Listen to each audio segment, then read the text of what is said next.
Sabe aquela frase que diz que de boas intenções o inferno tá cheio? Pois é, a história de hoje é exatamente sobre isso. Sobre a linha, às vezes muito tênue, entre o desejo de ajudar e o ato de machucar. E olha, o final dessa história tem uma reviravolta que muda absolutamente tudo. Essa pergunta aqui é o coração de tudo que a gente vai ver. Como é que pode, a vontade de fazer o bem acabar se transformando em pura crueldade?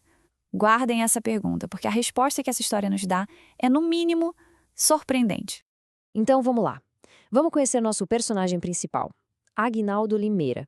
Um homem muito dedicado ao seu trabalho em sessões de auxílio a espíritos, alguém que realmente acreditava na sua missão.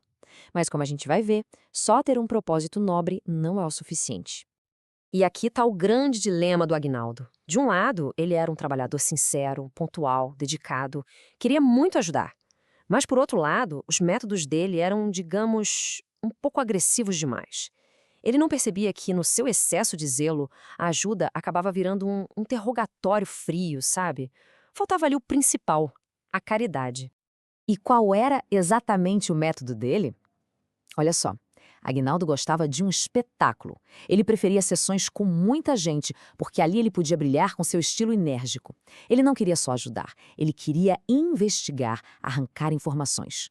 O texto diz que ele se alegrava em extrair declarações tristes, como um caçador que captura a presa. Forte, né?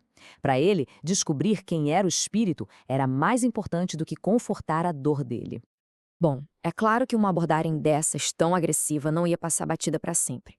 O guia espiritual do grupo percebeu o perigo no caminho que Aguinaldo estava trilhando e resolveu dar um toque.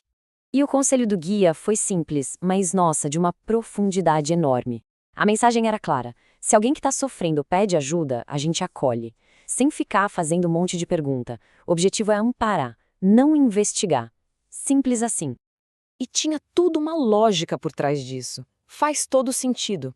O guia explicou que esses espíritos estão confusos, sofrendo, como alguém muito doente. Forçar essa pessoa a dar detalhes é uma humilhação, é cruel. É como chegar para alguém que está agonizando no leito de morte e exigir um relatório da vida dela. Não faz sentido. O foco tem que ser a luz, o alívio, não uma pesquisa acadêmica. E aí veio o aviso final. Uma frase que resume perfeitamente o risco que ele estava correndo. Ele estava deixando de ser um missionário, alguém que leva o bem, para se tornar um promotor, um advogado de acusação. Uma transformação muito, muito perigosa. E o que o Aguinaldo fez com esse conselho tão sábio? Absolutamente nada. Entrou por um ouvido e saiu pelo outro. Ele ouviu as palavras, mas não parou para pensar no significado delas. E o pior, na sessão seguinte, ele voltou a fazer seus interrogatórios, talvez até com mais convicção. E é exatamente aí que a história toma um rumo trágico. E então, a gente chega na noite que mudou tudo.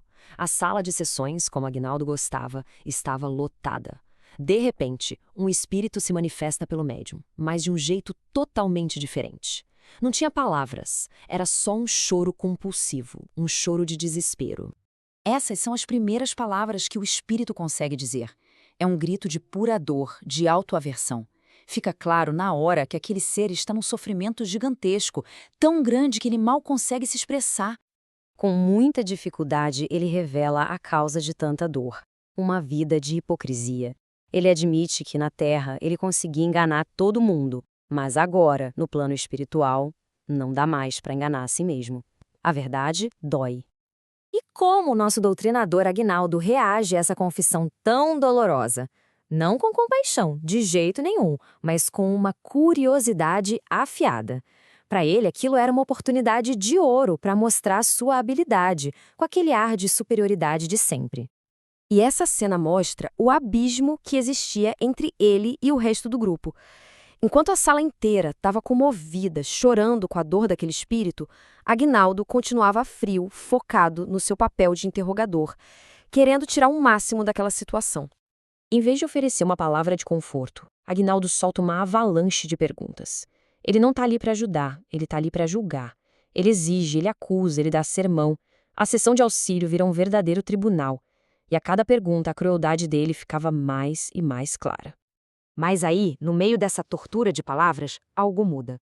O espírito parece juntar as últimas forças que tem para falar diretamente com seu carrasco. E a história está prestes a ter uma virada daquelas de cinema.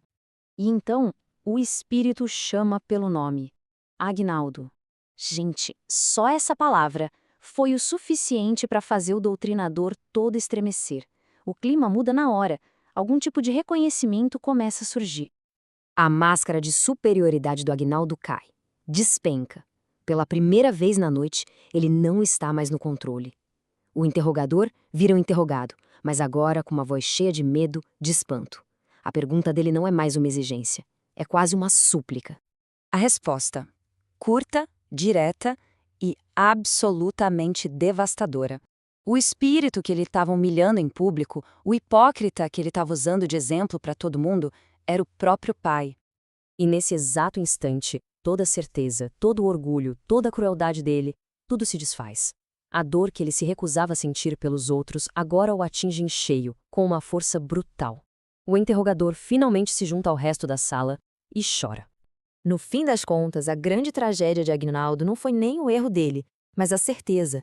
Ele estava tão convencido de que o seu jeito era o certo que ficou cego para a compaixão. Isso leva a gente a pensar, não sobre ele, mas sobre nós. Em que momentos da nossa vida a nossa certeza absoluta pode estar nos impedindo de oferecer um gesto simples de caridade? Fica aí a reflexão.